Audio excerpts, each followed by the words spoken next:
भूमिगत संस्कार। प्रिय दोस्तों, नमस्कार। जब महाभारत युद्ध होने का निश्चय हो गया तो उसके लिए उपयुक्त भूमि तलाश की जाने लगी।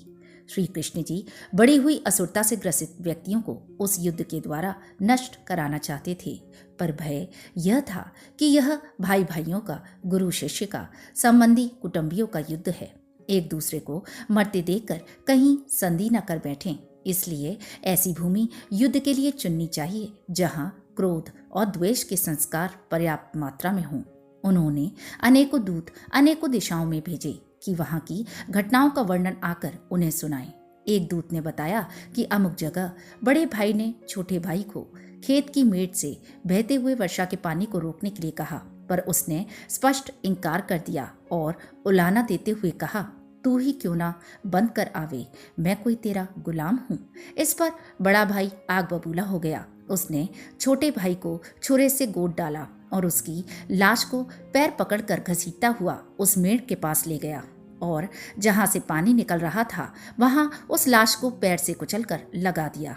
इस नृशंसता को सुनकर श्री कृष्ण ने निश्चय किया, यह भूमि भाई भाई के युद्ध के लिए उपयुक्त है। यहाँ पहुँचने पर उनके मस्तिष्क पर जो प्रभाव पड़ेगा उससे परस्पर प्रेम उत्पन्न होने या संधि चर्चा चलने की संभावना न रहेगी।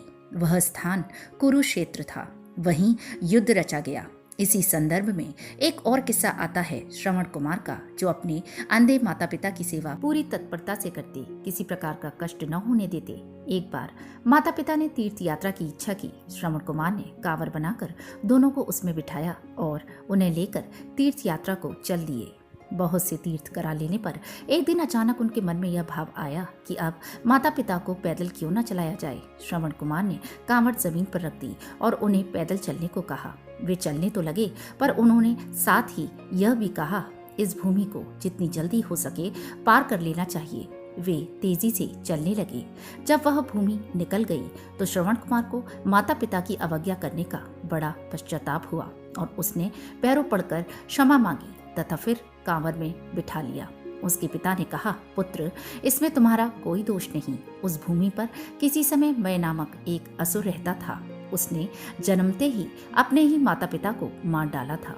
उसी के संस्कार उस भूमि में अभी तक बने हुए हैं। इसी से उस क्षेत्र में गुजरते हुए तुम्हें ऐसी बुद्धि उपजी। शुभ और अशुभ विचारों एवं कर्मों के संस्कार भूमि में देर तक समाये रहते हैं। इसलिए ऐसी भूमि में ही निवास करना चाहिए जहाँ शुभ विचारों और शुभ कार्यों का समावेश रहा हो।